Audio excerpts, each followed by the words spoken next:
So the recording is starting now. Again, just a reminder that we are recording. Anything you say or type will be forever recorded with your name attached to it. So just be mindful. Conduct yourself in a professional and respectful manner, please. All right. So it's something I like to make sure everybody's aware of, right? Okay. So today I want to continue the discussion we started on yesterday regarding the pipe design. I know you're still working, some of you scrambling to get things done for Friday. I spoke to a lot of students outside of class through emails and some meetings about their progress in the grading. And let's just ask a few questions here.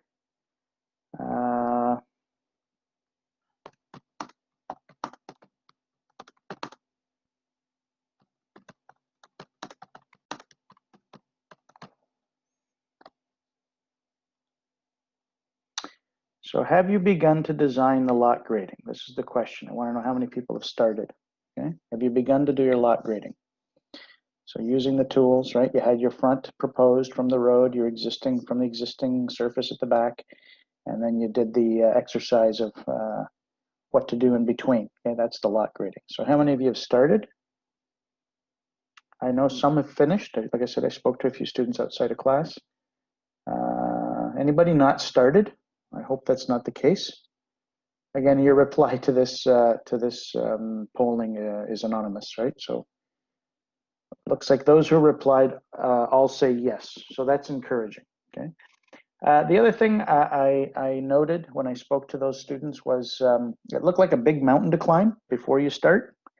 There's a lot to do in terms of understanding the concept and theory of what lot grading is and how to design it, and then actually inputting your design using Civil 3D. And again, there was only two tools, the distance command, distance slope grade, or the high-low command, solving two equations and two unknowns. So with two tools, you were able to do the lot grading for that whole site.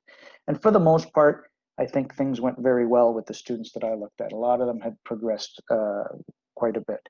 Again, the students I spoke to, just to give some encouragement to those of you who are, not complete or haven't really started yet, or once you get going with it, and like I said, I think it's more clear now for those of you who have started, that once you get going, you get into a groove and things start to move along, right? And your speed to do the work actually starts to increase even through this one subdivision of exercises. So you have to spend the time, do the work, and by the end of it, you'll be very proficient. I won't say you're an expert at lot grading, but certainly you've mastered those two tools. So the Civil 3D skill is going to be there, and you've got a good grasp on lot grading. Okay. Now those grading types that we discussed aren't the only grading types. There are others, but those are the most common, the standard ones that most municipalities use. Okay, but there are variations of that for sure. But at least you have the CAD skills. Remember, the focus of this course is to teach you the AutoCAD Civil 3D skills for doing municipal design.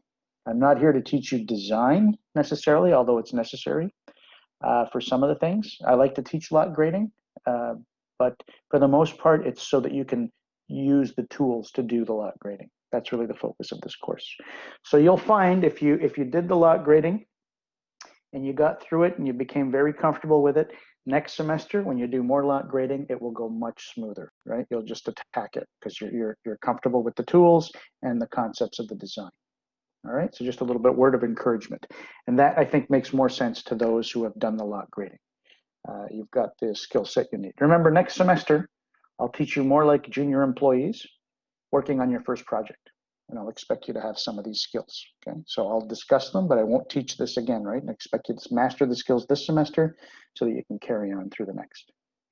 Any questions about the assignment at this point? Any general questions? If you have specific questions about your project, maybe we can have a separate private discussion. But if you have any general comments or concerns or questions regarding the assignment, remember it's due Friday at midnight. I'm going to send a reminder today. Otherwise, I'm going to continue the discussion on pipe design. And I've uploaded some stuff related to pipes. The information you need for the existing invert and the sizes and slopes of all the pipes. So I'm going to discuss that today. Okay, so if there's no questions, I'm going to get started. We will look at the standards again. So I'm going to start this discussion with storm sewers. So I'm going to look at the engineering standards for Richmond Hill again. So I'm going to bring that up. Give me a minute here to load.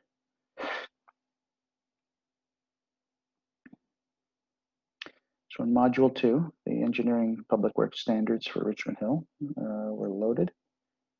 I'm just adding it to the share files command here.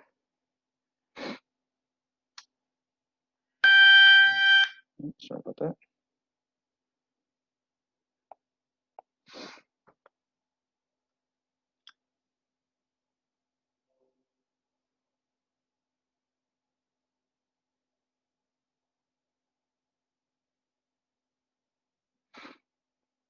Sorry, it's just taking a while to load. It's a big file.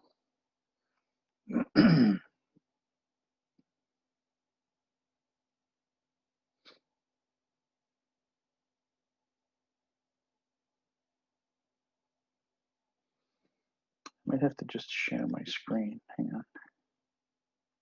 Might be too big a file to upload to Blackboard.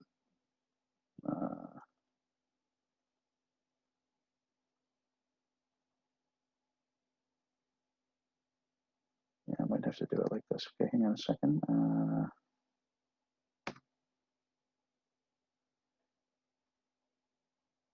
Yeah, you know what? I'm going to share my application. I'm going to do it this way. So let's look at this. So you should see my, yeah, okay, here we go. So this is the document for the standards. So let's look at storm sewers.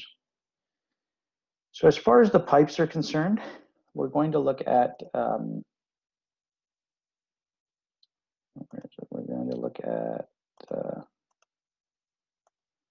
storm sewers. Collapse. So we're going to look at the sewers and we're going to look at the storm sewers first. So we want to look at minimum pipe size, which we talked about last day. So we're not looking at the hydraulic design. I'm going to tell you what the analysis gives. So the pipe design is going to be a minimum pipe size of 300. So the first pipe for your storm sewer at the cul-de-sac is going to be a 300. Okay. Then the pipes get progressively bigger typically. As the area tributary to each pipe starts to accumulate, you're going to get larger flows, higher flows, so then you have to accommodate by making the pipe bigger and bigger. The other thing to look at is minimum slope. I'm pretty sure that's on here. Minimum slope of the pipe. Let's see here. So these are the catch basins minimum grade, but there is a slope on the pipe, if I remember correctly. Pipe. Doesn't show. It's got to be on here somewhere. Hang on.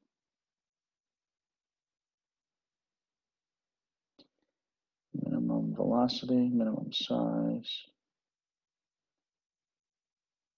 Just looking for a minimum slope. Let's see if I can find a control F.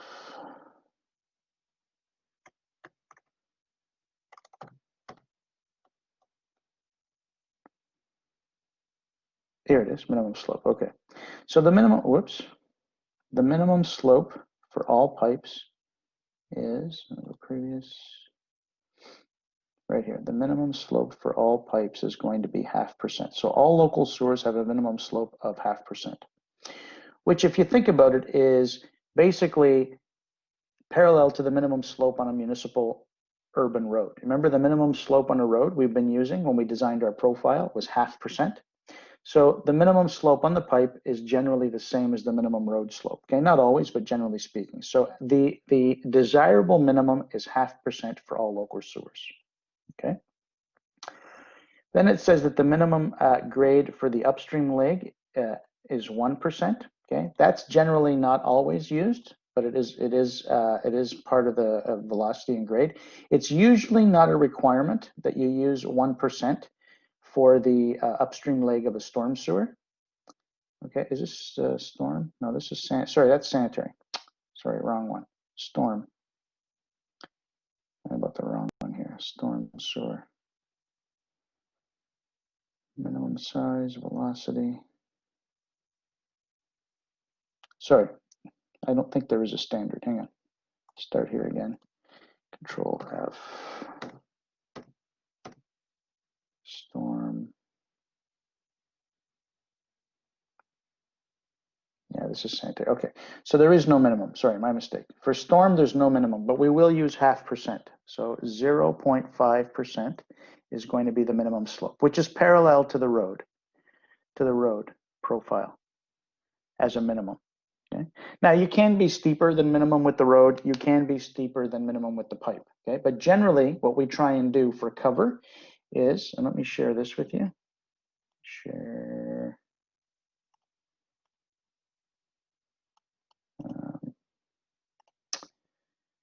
Let me share my screen.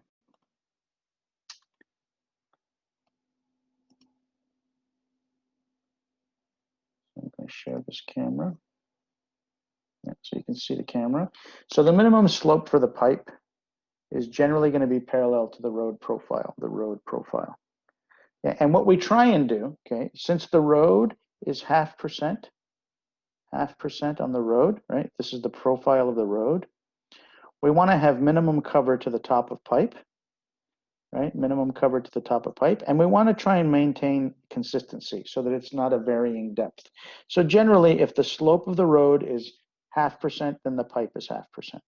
If the slope of the road gets steeper, 2%, then we generally make the pipe 2% as well, so that we maintain that constant depth, okay? Because we don't have, now it's not always true, but generally as a rule of thumb. When you're designing your pipe hydraulically, remember you have to design the pipe to calculate the velocity and the capacity, Q and V. You need to know both the slope and the size to check the capacity. Well, that's a parametric solution. You need both. So as a first attempt, right, you have to give it one so you can solve for the other. Generally, we populate the slope based on the road. So if the road is 0.5%, then assume that the pipe is 0.5%. If the road is 2%, assume that the pipe is 2%. And then you have the slope, and then you can solve for the size, the diameter. Okay, so when you're always, remember to solve for Q and V, you need both size and slope. Assume the slope initially to be parallel to the road, and that's a general statement. Okay, it may change as you get more into the details, but usually that's somewhere. You have to start somewhere, so just make it parallel to the road. In our case, we've done our best to keep the road flat. So what we're going to do, and there's very little steeper than 0.5%, but remember we're starting at the existing road, edge of pavement. We're coming down 0.5%, then we're going up 0.5%. Then we're going 1.5 through the elbow. Then we're going 0.5% to the entrance of the cul-de-sac, and then we're going 1.25 to the end of the cul-de-sac, right? So this is the elbow, and this is the cul-de-sac here, right? Elbow and cul-de-sac here, right? So that's our profile.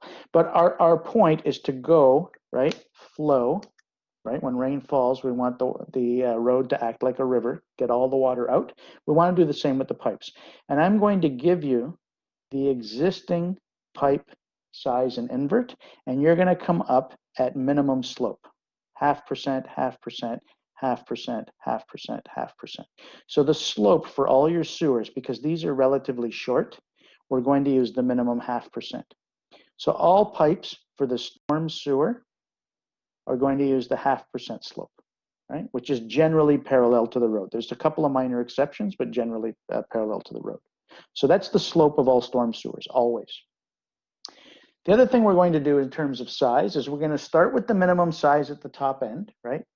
The cul-de-sac is at this end. This is the existing road, right? This is the existing center line of the road right here, the crown of the existing road. We're going to come down this way. We're going to make the very first pipe a 300 minimum to start. And then we're going to calculate, and I calculated based on all the subdivision sizes, the last slope, a sufficient pipe size is going to be a 600 millimeter diameter. So your first leg, the first pipe at the top end in the cul-de-sac is going to be a 300. The very last pipe you're designing, the one that connects to the existing, is going to be a 600. And then I'm going to leave it up to you. You have some choice here, okay? Everybody has a different number of pipes between the first and the last. Some of you have 3 pipes in between, some of you have 4, some of you have 2, depending on how you laid out your sewer. I'm gonna allow you to pick the sizes in between, okay? So now we're gonna look at different pipe sizes to choose from, okay? So everybody starts with a 300, everybody ends with a 600, and what are we gonna do in between? Well, I provided this. This is already posted online. So we're going to look at module 5. We're going to look at this. This tells us a lot of information. So can everybody see this spreadsheet? I hope. Go back to it. So this is posted. So ignore this sheet here. Look at the bottom. Okay. So here's the nominal sizes. So right now I'm going to discuss what you see here. Okay. These are the pipe sizes you can buy. When you go to the store or the shop or the supplier, these are the nominal pipe sizes. So they start at 100 millimeters, and then they go in increments of 50. So 100, 150, 200, 250, 300. At that point, they go in increments of 75 millimeters. So from a 300, we go to 375, right? Then we add, 75, 450, add 75, 525, 600, 675, 750, 825, all the way to a 1050 pipe. And then to go to the next pipe size, we add 0.15 or 150 millimeters. So 1050 plus 150 is 1200 plus 150 plus 150 and so on. And this is not the biggest size. There are bigger pipes. Okay? Most nominal pipe sizes at the dead end of a system are, get into this range here, generally speaking. Whoops, this range here. But sometimes you'll see pipes as big as this, depending on the accumulation of flow. Okay, so we're going to start with a 300. That's the smallest pipe size. That's our first one. So let me just highlight that. And we're going to end with a 600. So what happens in between? Okay, there's one rule that you have to follow. When you're flowing from one pipe downstream to the next pipe receiving the flow can be the same size as the previous pipe that's coming in, but it can't be smaller. Okay, so it can be the same or bigger, but it can't be smaller. So let's go back to my drawing. So if this is a 300, I can make the next one a 300. I can make the next one a 375. I can make the next one a 450. I can make the next one a 525. I can make the next one a 600. It can be the same or bigger, but not smaller. I can't flow into a 250 or a 200. Okay. So what's going to happen, and we're not going to do the design, but I will give you this flexibility, is I'm going to ask you, based on the nominal sizes, and let's go look at those sizes again. Based on the nominal sizes, if we're starting with a 300 and we're ending with a 600, you decide what size you're going to have between the 300 and the 600, and don't make them all the same. Okay? Some students did this in the past. It's not realistic. You can start with a 300 and make all the pipes 300, right? You can go 300, 300, 300, and then make this a 600, okay? That follows the rule that I just described. Or you can be a wise guy and do this, make them all 600, 600, 600, and then they're all 600 and so on. That's not realistic, okay? What I want you to do is progress through the pipe sizes until you get to the end. So if this is a 300, make the next size a little bit bigger or the same. So let's make this a 375. Let's make this a 450. Let's make this a 525 and then a 600. So there we are. There's a nice progression. If you only have 2 pipes, suppose there's only 2 pipes in between, right? It depends on the site and what you did, right? Suppose you have 2 pipes in between. As long as the pipes in between follow that rule. So if this is a 300, maybe I'll make this a 375, and maybe I'll make this a 450, right? Bigger, bigger, bigger, and progressively bigger. That's one solution. I could make this a 525. Still follows the rule, right? Bigger, bigger, bigger. I can make this one a 450, and I can make this one a 600. It's following the rule. When you go downstream, the pipe is the same or bigger, the same or bigger, the same or bigger, not smaller. So the only thing I ask is that you follow that rule. The first pipe at the top where the cul-de-sac is has to be a 300. The last pipe has to be a 600, and in between, and there's a varying number of pipes depending on which site you have and how you laid out your sewer. You might have 3 pipes, you might have 4 pipes. If you had 4 pipes, maybe you do a 375, a 450, a 525, and a 525, right? But maybe this is so short because it's part of the elbow.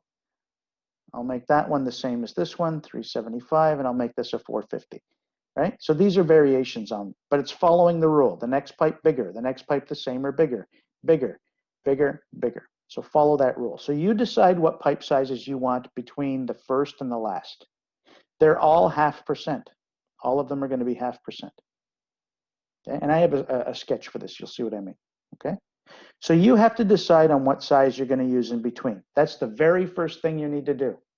And then once you've decided on those sizes, don't change your mind. Then proceed through the invert calculation using those sizes. Okay. Once you've committed to the sizes in between the first and the last pipe, then you're going to keep that right through. There's no wrong answer unless you break that. It has to be the same or bigger downstream.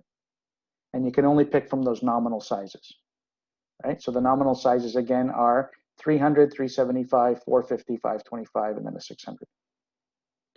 Any questions about that? Remember, you could ask a verbal question, right? You can unmute yourself. Any questions about that?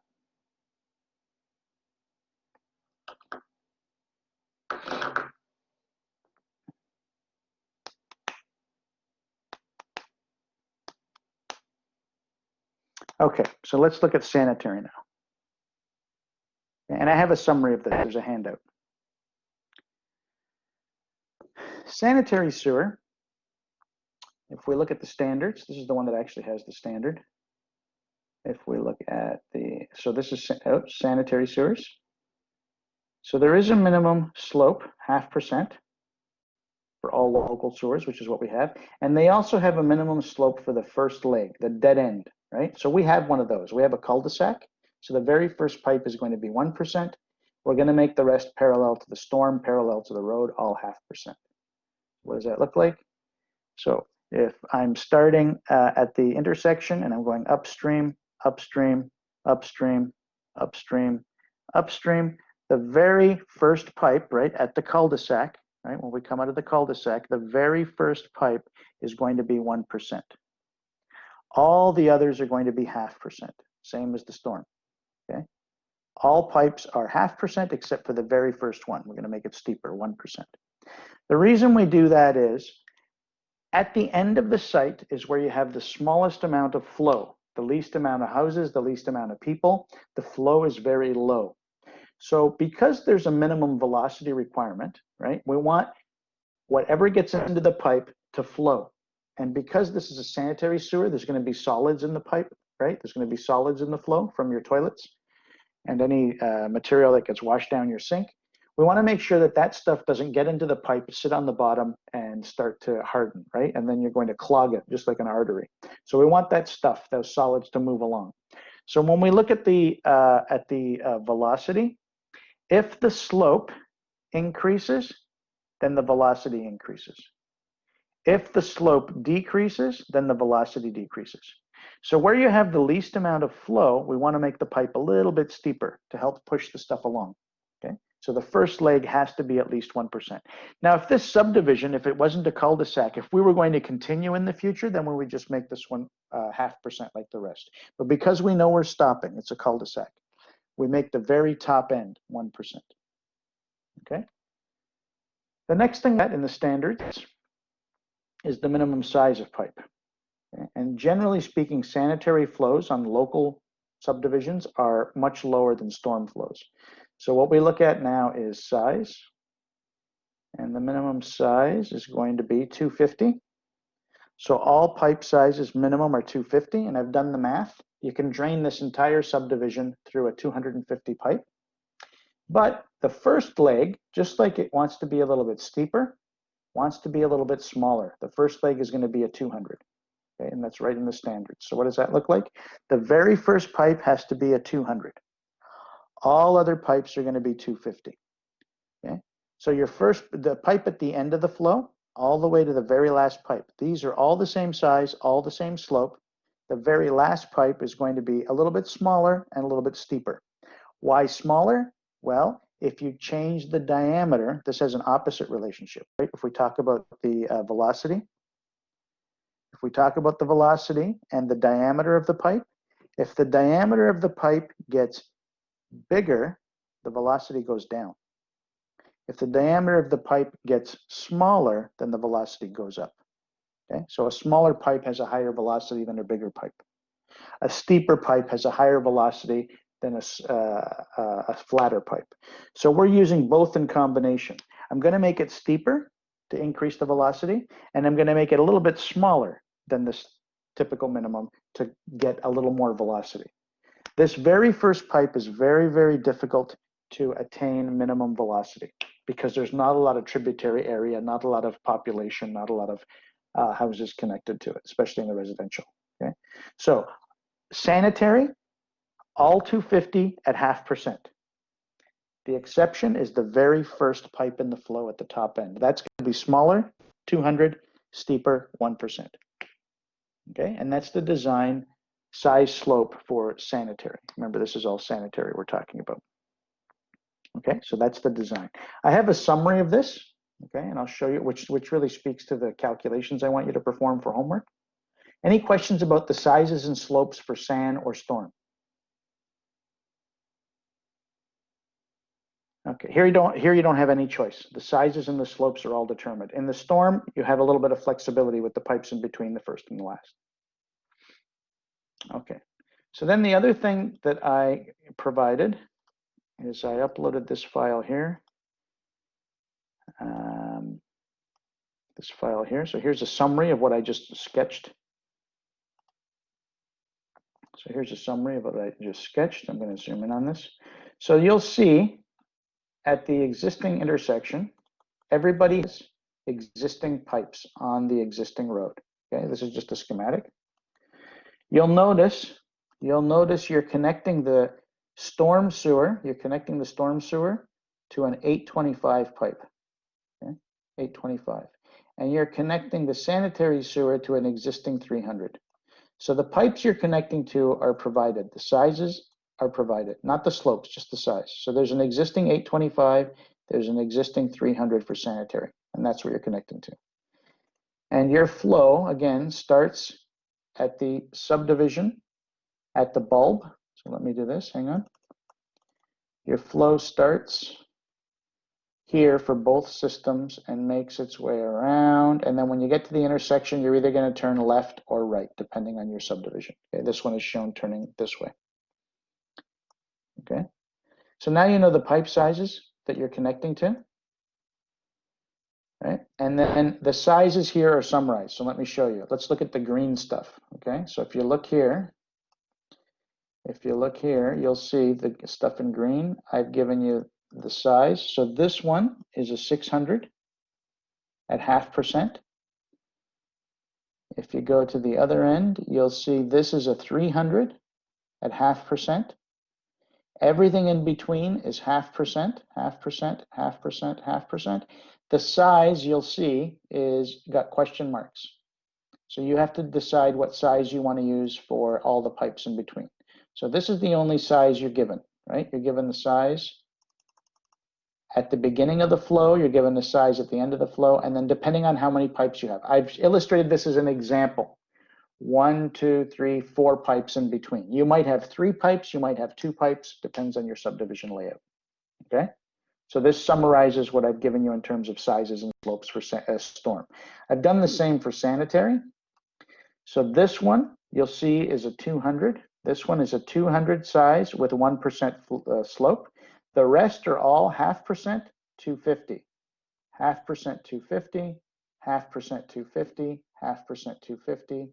0.5% 250. Okay, so this shows you a summary. Where you see the question marks, you have to get that information or decide what you're going to do with the storm.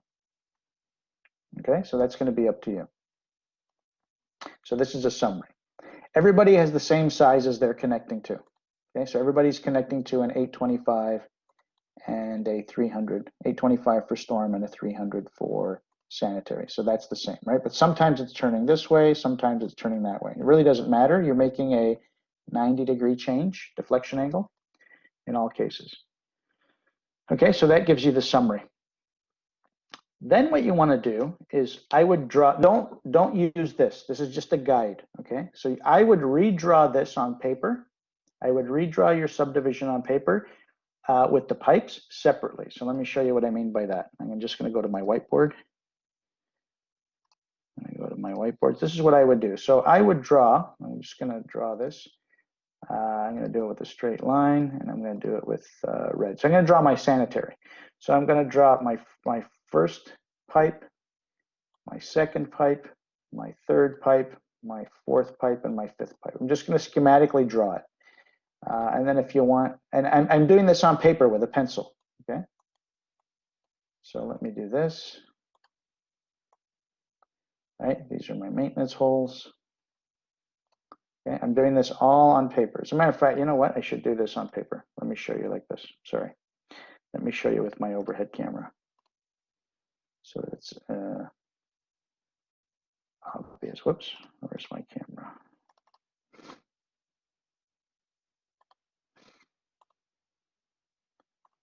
So let me show you my camera. So this is what I would do on paper. Okay, I would redraw my subdivision. I would do 2 separate sheets every time. Let me do my storm. So let's say my subdivision looked like this. Elbow, open here, and elbow. So I know there's an existing sanitary here. I got a pipe to here. I've got a pipe to here. I've got that short turn here. And then I have maybe 1 pipe to the end. Right? This doesn't look like a cul-de-sac. Okay, so I would do that. Okay, and then I've got my existing pipe, right? That's a 300. These are all 250, 250, 250, 250. Sorry, the last one's a 200, right? The 200 at the end. Okay, 200. The last pipe is always a 200. They're all at 0.5% except this one. This one's at 1%. So then I'm going to give you this invert, this elevation of this pipe. It's flowing out, right? It might turn left, it might turn right. It doesn't matter. Sorry, somebody has a question. Isn't there also a manhole at the end of the lot? Yeah, there is. Yeah, I'm just being schematic, right? You have to be exact. You have to do exactly what there might be another pipe here. That'll be the 200. This will be 250. This will be 200. I don't know how many pipes you have. It depends on your subdivision and how you laid out your pipes. So this varies. Depends on the site you did. Depends on how many maintenance holes you put in. So this invert here, the elevation that you're connecting to, is actually on this right here, on this handout. So for instance, I'm going to pick on you, Stephen. What site letter, what site topo, site number and topo do you have? What's your site letter and what's your topo number? Do you remember? Which topo number were you assigned and which site are you doing? Do you remember, Stephen? Topo 6, okay, and subdivision F. So for you, and just you, you're going to look at 6 versus F. These 2 numbers are for Stephen. This one here and this one here. These are Stephen's numbers, okay? Nobody else is going to use these numbers. That's why it's important that if I assign to Topo 6, site F, now you're getting information for that assignment, okay? If I told you to use 6 and you're using 7, this isn't going to work, okay? So you have to make sure you use what was assigned to you. And I hope at this point you've already done that. So Stephen, for you, and I'm just going to use you as an example, but everybody else has the same thing. Everybody's site, their topo number is across the top. Their site letter is here. So all the possible combinations for every student is here. Only one of these cells, the 2 numbers in the cell belong to each student. Only one of them, a pair, is yours. So what these numbers represent, Stephen, in your case, the top number represents the invert of the existing storm sewer you're going to connect to. And the bottom number represents the invert of the existing sanitary you're connecting to. So in your case, Stephen, you've got 154.32 for the sanitary invert, 154.32. I'm just going to write that down here, 154.32. Let's go back to my drawing. So here it is. This invert is 154.32. Sorry about the glare, hang on. This invert is going to be 154.32. So now, on paper, I would go through this exercise. Okay? And again, I'm just using this number as an example. Everyone's going to have a different number. What's the minimum drop between these 2 pipes based on the deflection. Remember sanitary. What's the minimum drop here? Between this pipe and this existing pipe. Anybody remember from yesterday's class? This is sanitary, remember? Remember the rule? Straight through, 45. Sorry about the glare. Straight through, 45, 90. Do you remember the rule? So straight through is 0.03, 45, 0.06, and 90 degrees, 0.09. So based on the change in direction, what's the difference between these two pipes, inverts? Be 9, right. So minimum drop for this location is 0.09. What about here? What's the minimum drop here at this location? 3, 0.03. What about here?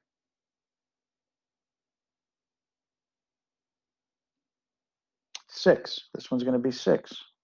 This one's also going to be 6, 0.06. Here, what's the minimum drop here based on change in direction? Right here, 0.03, that's correct. That's the minimum drop based on the deflection, the change in direction.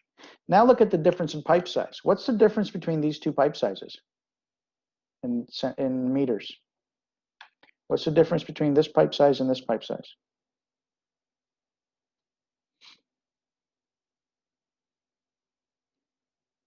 Right, 0.05. What's the difference between these two pipes? Somebody else, strong. What's the difference in size between this pipe and this pipe? It's a trick question. 0. What's the difference between these two pipes in size? 0. What about these two?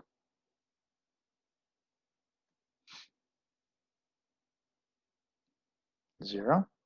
And the difference between these two?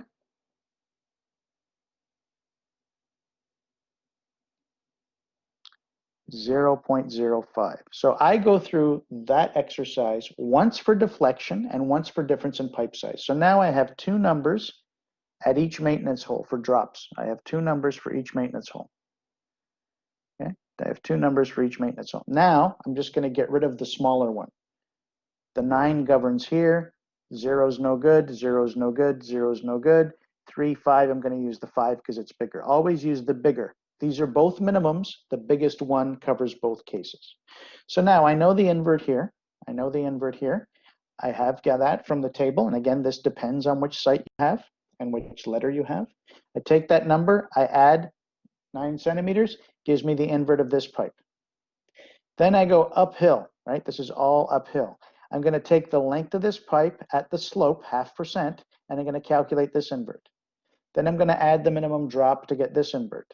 Then I'm going to use the length and the slope of this pipe to get this invert. Then I'm going to add the minimum drop to get this invert. Then I'm going to go uphill again, length, slope, invert, add the drop, invert, length, slope, add, calculate this one, add the drop, calculate this one, and then length, slope, calculate the last one. So you could do all that on paper. Where does the length come from? Go to AutoCAD. If you use AutoCAD, you can measure the distance between the center of center to center of maintenance hole. Sorry, there's a glare there, my mistake. If you have the two maintenance holes, you can measure the distance from center to center. If you draw the line, you can list the line and get the length of the line. Okay, let me show you in the drawing. That's where you get the length from. Okay, so let's do this. Get my drawing.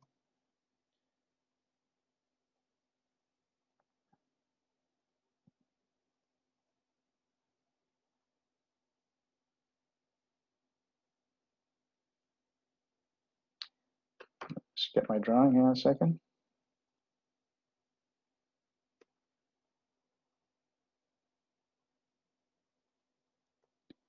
Somebody had a question, I think. Can you measure using distance command? Yeah, you can, whatever you have to do from AutoCAD. There's many ways of doing it.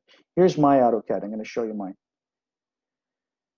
Where is it? I'm going to share application, share my entire screen, allow, and here's my AutoCAD screen. So here's my storm, my sanitary, right? So my cul-de-sac is here, my existing intersection is here, right? If you want to see, I'll turn my topo on, or I'll turn on my edge of pavement, E of P, so you can see my edge of pavement. Okay, so there's my subdivision. So if I want to know the length of this pipe, I just list it. It tells me the length. If I want to know the length of this pipe, I just list it. And yeah, use the list command. Gives me the length of the pipe. Be careful now that this isn't connected, right? If you have a polyline and it's joined to this one, if you list this, it gives you the total length, right? You just want from maintenance hole to maintenance hole. So either explode them or make sure they're not connected. The other thing you can do is use the distance command, DI for distance, snap from center to center, and you get all your lengths. So you can get all the length from the drawing, and then go back to your sketch, and just put in all the distances so you know the length. So this was 74 point something and so on. So put in all your lengths. The slopes I gave you, right? They're all 0.5% except this one is 1%. So given the first invert of the existing pipe you're connecting to, adding the minimum drop, calculating the elevation based on the length and the slope, adding the drop, length, slope, adding the drop, length, slope, adding the drop, length, slope, you can calculate all your inverts. So I would go through this exercise so that you have a sketch in front of you with all the invert elevations for your subdivision. Next week, I'm going to teach you how to use the Civil 3D function for inputting the pipes, okay? And don't put any labels in your plan, okay? Don't draw anything here. Let me show you. Don't waste your time. See these labels? This is just for the sketch that I gave you, okay? Do not put AutoCAD labels. Don't do any of this, okay? Just leave it schematic. Okay. The labels are going to be the database, just like labels for points, labels for surfaces, you're going to get labels for pipes. Same thing for the maintenance holes. Okay, so don't put any text on the drawing, leave it blank, but get the information you need. If you need this length, if you need this length, and so on. Okay, so do not use any AutoCAD text. Don't waste your time. You're going to get that for free by virtue of the database in Civil 3D that we're going to use. Okay, but you do need the lengths from the drawing to get this exercise done, right? You want to calculate this. Okay? Do this exercise for sanitary, do this exercise for storm, and have it ready next week so that when I show you how to digitize the pipe database, as we calculate the inverts using Civil 3D, you'll see that they match what you've done on paper, right? And that'll give you a level of confidence that you're doing it correctly, okay? So this is a worthwhile exercise to do this by hand at least once. Okay, so you don't have to hand this in. I don't need to see it. It's going to be on the honor system. I expect you to do this for your own good. If you choose not to do it, there's nothing I can do about it. So I don't want to mark this. I'm just giving you some friendly advice. But I highly recommend you try this, just like the grading exercise, right? Remember I gave you the example of all the different scenarios you might run into? That's a good place to start. This is a good place to start here too. So I'm going to leave some of the responsibility for your development up to yourself. Okay, so I'm giving you, recommending what you should do, and then I'll show you how to do it in Civil 3D. But it's nice to see the answers that you produce based on what you expect by this manual calculation exercise. Okay, so that's the sanitary. Do the same thing for storm. The last thing we want to do, and again, don't put any pipe labels. Okay, we have a numbering system for the maintenance holes. Okay, so I'm going to do this for sanitary. The existing maintenance hole, I'm just going to call it EXMH. That's the existing maintenance hole that we're connecting to. And then the next one is going to be MH1, MH2, MH3, MH4, and the last one, MH5. You might have only 3, you might have 4, you might have 5, you might have 6. It depends how many you drew on your particular site. We start the numbering at the beginning, and we go uphill with the numbers. Okay, that's the standard I want you to use. You could call this one manhole 1 or maintenance hole 1 and increase the numbers in this direction. So there's 2 ways of doing it. This is my preferred method for labeling the manhole numbers or the maintenance hole numbers. Now remember, this is the sanitary system. So a tradition when we're labeling the sanitary sewer is to put an A as a prefix on the end. So this is manhole 1A, manhole 2A, manhole 3A, 4A, 5A. So then by the label, see the A on the end, you know it's a sanitary sewer. And that's typical in most municipalities. When you do it for storm, we use the same numbering system. So let me use a different color. For storm, the storm existing one is going to be existing MH. Okay, and actually we put the A on the existing manhole here as well, A, sorry. We call this manhole 1, and then if you have a system where the maintenance holes are paired, in this example, for instance, we would have MH1, MH2, MH3, MH4, and over here, MH5. No A on the end. So when you don't see the A on the end, you know that it's a storm sewer. When you see the suffix A on the end, you know it's a sanitary sewer. But the numbering is the same. Start at the bottom and work your way uphill with the numbers. Because later we're going to describe pipes, right? And you might have seen this already in MPT. If I have two maintenance holes, and I know this is MH1 and this is MH2, if I use that numbering scheme, I always know that the higher number are the higher inverts. The lower number is the lower inverts just by the numbering of the maintenance. Oh, sorry, there's bad glare there, my mistake. Got to stop drawing in there. If I have a maintenance hole here and another maintenance hole here, and this is MH1 and this is MH2, based on this numbering scheme, by the numbers of the maintenance hole, I know this is flowing downhill in this direction. The higher manhole number versus the lower manhole number is the higher invert versus the lower invert. So when you look at a pipe, by virtue of the maintenance hole number at each end, the higher maintenance hole number label is the higher invert, so I know everything is flowing in this direction, out, in both cases. You could go the other way. There's like, both methods are used. I like this one. I like to start at the bottom and count uphill with the maintenance holes. Okay. Again, don't put any pipe labels, don't put any maintenance hole labels in the drawing, but you might want to put it on your handwritten sheet for calculations. Okay. So I recommend one piece of paper, do all your sanitary invert calculations, label all the manhole numbers. You can get all the lengths from AutoCAD, and then have a separate piece of paper for the storm. Calculate all your inverts for storm with the same method I just described. You're going to get the inverts. So let's go back to Stephen's value here. So Stephen, your elevation for the existing 825 storm is 155.04. So that's what you would use for storm. You're going to add the minimum drop to get the downstream end of your first pipe at the bottom, and then you're going to calculate uphill as well. Okay, and then again, you're going to have separate lengths from the drawing, right? So if we go back into here, if we go back to here, right, I'm going to have separate lengths. So then you do the whole exercise again with storm. You do the whole thing again with storm, right? And the existing storm pipe, which is going to be existing storm and storm label, sorry, storm text. Oops, storm text. All right, so we know it's a 825 we're connecting to. And again, I'm giving you the invert here of the 825. You need to add the minimum drop to get this. Use this length to get the invert of this end of the pipe.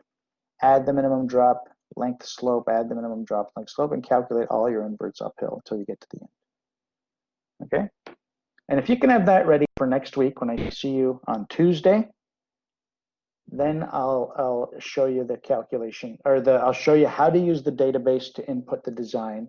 We're going to draw this in plan. We're going to draw this in profile, complete with all the labels. Okay, so don't put any text on your drawing. Okay, just get the lengths from the stuff you draw. Okay, any questions about that? Okay, that's the homework assignment for next week. I know you're not going to do it until you hand in your assignment on Friday. I'm going to do my best to mark everything on the weekend so that you can have your grading results next week. But we need to move forward, right? So Next week, I'll show you how to use the pipe database for sand and storm. You have the following Friday to hand it in, right? So this assignment 4 is due this Friday. Assignment 5 is due 2 weeks from now, right? 2 weeks from this coming Friday. And then the last assignment will be due the last week of classes, and it's based on the results of assignment 4, right? So right now, once we've completed assignment 4, you could do 5 and you can do 6 at the same time, okay? But I'm gonna wait till the end because I want you to see that your grading is okay before you actually do the volume calculation. Okay, so we're very close to the end right now. You know, please stay focused. I know it's getting near the end of the semester, the end of the calendar year. Everybody wants to, you know, take a break. I know I do. So it's important that you kind of stay focused. I'll give you some information that I share every year. COVID-19 aside, when you get to the end of the semester with this particular course, I've noticed that a lot of students have a little bit of a they lose focus, and you know, they stop kind of giving this course the attention it needs. Yes, the toughest part will be over on Friday, right? The volume of the work for the grading and everything that came before is more than half the course. But please stay focused and don't lose your way. The assignments are all equally weighted. They're all worth 1/6 of your final grade. So, you know, and I've made the last assignment a simple follow step-by-step instructions. So just do it so that you get the procedure for earthworks. And I'm trying to, I've recognized that there's burnout. So I try and make the back end or the last assignment relatively easy so that nobody decides, oh, I'm not going to do it. Okay, you have to complete all assignments to get this credit. The last one is a gimme. Just do the work. Okay, and it's going to be based on the results of your first surface. Make sure your topo is good. So if you had to make any corrections, you should have done that by now. And if you have to make any corrections to your lot grading, I'll give you that feedback next week. And then once you have 2 surfaces, existing and proposed, you can compare them for volume. That's the last assignment. And again, I'll demo it. I'll give you a demonstration of what the calculation is, but I really don't need to. The document I provide is really detailed, step-by-step instruction. Okay, so it makes it go quite easy. Just a bit of a heads up on what's coming. Any questions? Okay, again, please take the time to calculate your inverts. Okay, make sure you use this diagram correctly. Again, if you don't remember which topo number or site letter that I gave you, it's in Blackboard Gradebook. There's 2 columns there, one for topo, one for site. So make sure that you review and you use the proper inverts, okay? It's important that you use your numbers, not someone else's. Otherwise, you're not going to get the results you're looking for. Because I will check. I know what to expect based on your topo site letter combination. So if you use the wrong inverts to begin with, then you're not going to get the results that I'm expecting to see, and you're not going to get full marks for it, okay?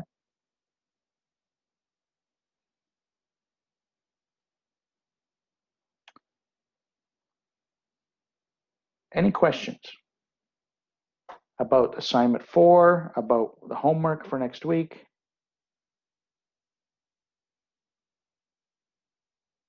Remember, you can unmute yourself if you want to ask a question orally.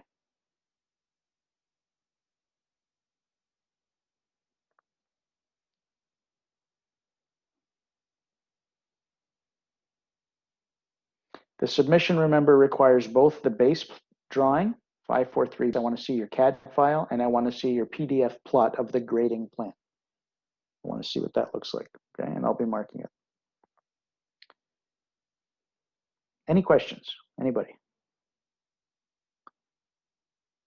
Hey, don't forget, you should be able to unmute yourself. For the legend, did you copy the points or did you create that yourself? The legend I created myself by copying. You want to, okay, I'll give you one tip since you asked. Professor, is the new lot grading drawing number still 3? Yeah. So it's going to be, 3. So the topo is 1, the plan profile is 2, the grading is 3. Yeah. So you're just going to, hand in the same PDF again. It just has more information on it. Yeah. So it's progressing. Stephen, I'll give you a hint. I'll give you a big hint. And I wish I could hear everybody because everyone's going to say, ah. One of the biggest problems with a legend, is this. Let me show you this. Hang on. I want to show you. Okay.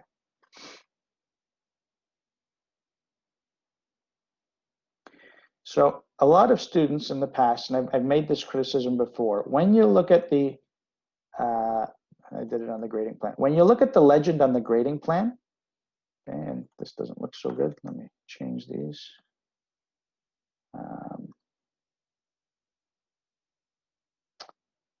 It should be red, and so on. Anyway,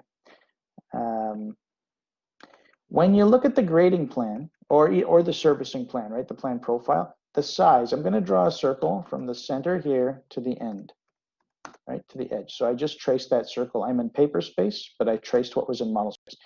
Whatever you see in the plan has to be the same size in the profile or the same shape, right? Oops. Did I forget to share? Hang on. Can't see my screen. That's what I thought. Okay, just a second. Application. Entire screen. Sorry about that. Thanks for the heads up. So here's AutoCAD. Okay. So let me do this again. So here's my grading plan, right? There's a legend. This is the common mistake.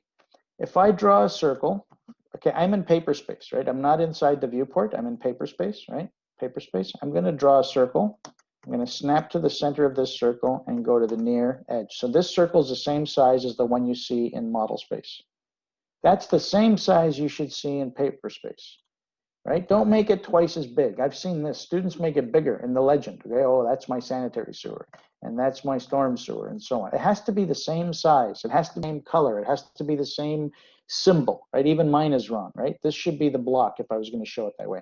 Now, don't waste too much time here and here because the database is going to take care of this for you. Okay, so that's a common mistake, is to have stuff different sizes, right? I'm going to make a copy. Like if you look at this walkout, right, the size of this, if I measure it, let's look at I'm going to measure the distance from here to here. It has a certain height, 363 approximately. Should be the same size here. Distance, 363. Okay, I'm not snapping to the text, but it's the same size text. It's the same size symbol.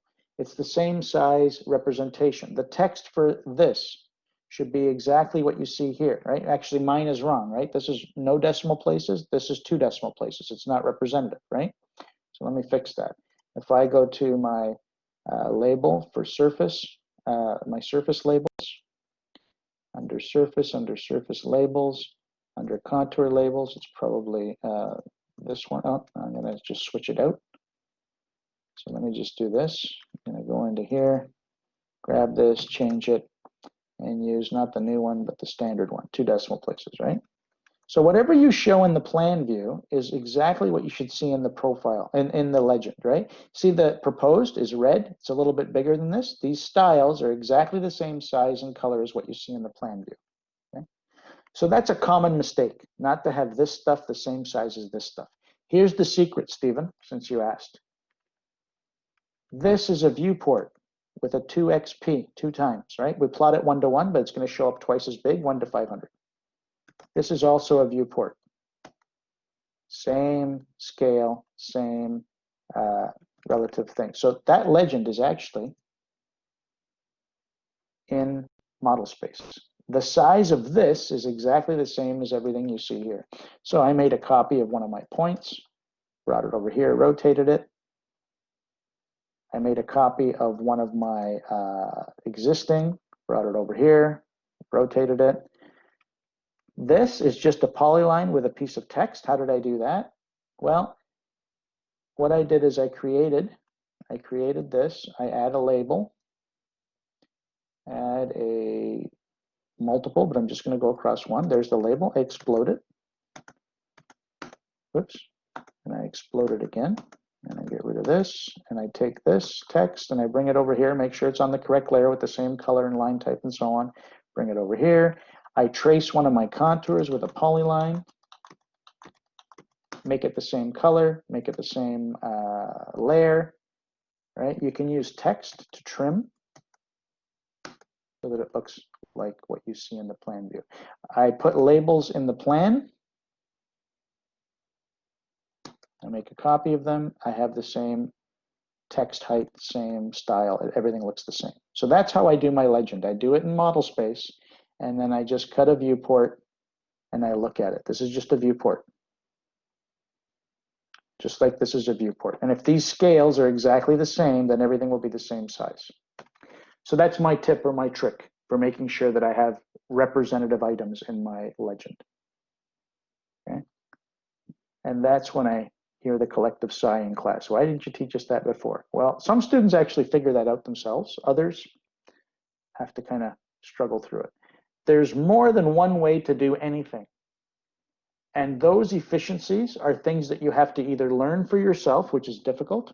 And my advice to you, and I'll talk more about this next semester when I get you ready to graduate, when you're working at a job and you're doing something that's repetitive and tedious, especially in AutoCAD, before you get too far into a week's worth of very boring, repetitive work, ask somebody around you, hey, this is what I've been asked to do. Here's how I'm doing it.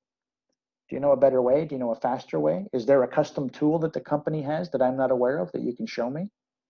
Okay, don't just work in isolation, right? As soon as you recognize a pattern of something and you think you're doing it, it might be the right way, the way you figured it out, right? But there might be a better way. And the only way to find out is to ask questions. So when you get to work, when you're asked to do something, try it, see if you can figure it out. But then when you see that things are kind of repetitive and mundane and kind of boring, you might want to ask and say, hey, here's what I was asked to do. Here's how I'm doing it. Is there a better way? Do you have any ideas? Do you have any tips? Do you have any tricks?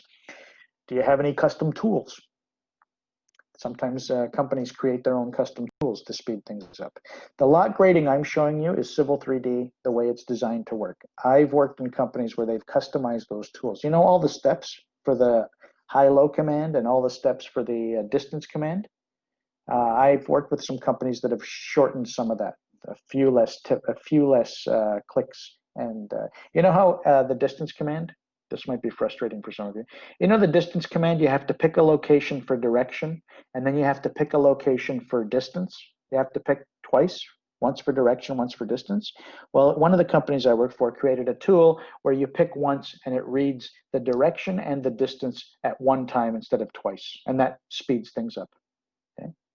So the other bit of advice I'll give you is this. As you get older, you're going to slow down a little bit. Okay? I don't type as fast as I used to. But I'm more efficient at what I do, not because I type faster, because that's not true. I type slower now. The reason I'm more efficient, and you see me going fast when I do my demos, is because I type less. So they have done analysis on keystroke counts. So if you do something that takes 10 keystrokes, and I do the same thing, or I achieve the same thing using 8 keystrokes, and you have to do that task 100 times, and I have to do that same task 100 times, I'm going to use 80% less keystrokes than you. I'm going to do it faster. Okay. So when two people have the same typing speed, one of them, if they find efficiencies by typing less, by using less keystrokes, is going to be faster. It's going to do the job faster, right, with more efficiency. So that's what you have to look for. What's the shortest, best way to do stuff? Yeah, you should be able to upload as many times as you like. I'm only going to mark the last one. So if you think you're close to finished and you're worried about the deadline, submit it now. And then you can submit it as many times as you like. I'll only mark the last one. Yeah, that's always true. It's open until due date. It'll close. So what I typically do is after midnight on Friday, you won't see the assignment submittal button anymore. It'll disappear. And then I'll make it available again Saturday morning, right? So at midnight, I close it, then I download everybody who handed it in on time, and then I open it up for any of the stragglers. It doesn't matter if you label the contours on the road. Are you talking about the existing road, Stephen?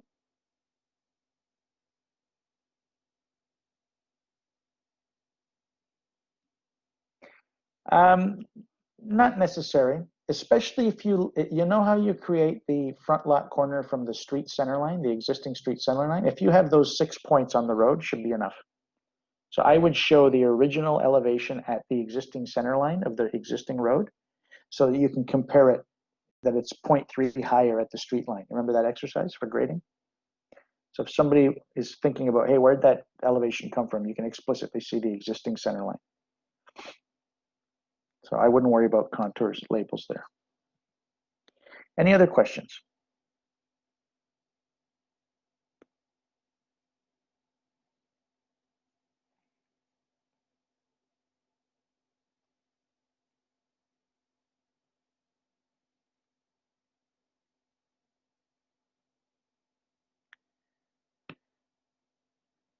Okay, well, if there's no other questions, I'm going to stop there.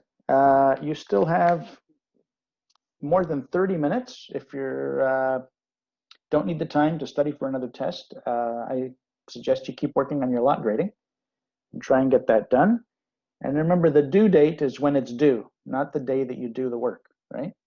So make sure that you're on time. Been plenty. This is the first time I've given 3 weeks for this particular assignment. Usually I only allow 2, like all the other assignments. So most of you, I expect and I hope, should be done or very close to done already. Okay, and it's just a matter of getting it in before Friday. Okay, so I really believe that I've provided plenty of time. I know it's the longest, the most tedious assignment. I've allowed an extra week. So in the past, students would have handed this in already last week. So this extra week should be plenty of time. I don't expect anybody to be late. I hope, okay, unless there's unforeseen circumstances. Okay, so if there's no other questions, I'll stop there. And if you do have any last-minute questions, you can email me. I could always set up a meeting. I am busy this week getting ready for open house. We have a virtual open house. I'm going to be busy all day Saturday from 7 a.m. to 1 p.m. I won't be available because I'll be at the virtual open house. And we have some training for that tomorrow, and I have to review some stuff today. So that's what I'm going to do with this extra time. So if you do have questions, though, just email me, and I'll do my best to set up an appointment before Friday. Okay? There's still the rest of tonight and Thursday, Friday. Okay, other than that, I'll see you next week. Good luck.